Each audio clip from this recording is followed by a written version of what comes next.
कस्तो लागिरहेछ तिमीलाई? एकदम रमाइलो।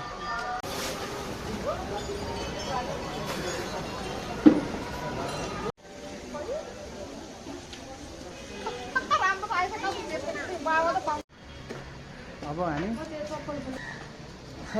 एकदमै रमाइलो भइरहेको छ।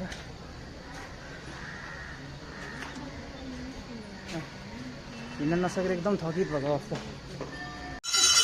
ल अब हामी माथि माताकोमा टिका गरिसकेर अब हामी फर्किन लागेको छ। अत्यन्तै रमाइलो दृश्य यो ठाउँ जुन चाहिँ एकदमै रमाइलो छ, अत्यन्तै रमाइलो सुन्दर।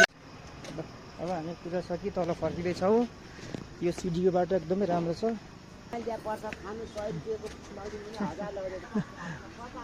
होइन आऊ क्या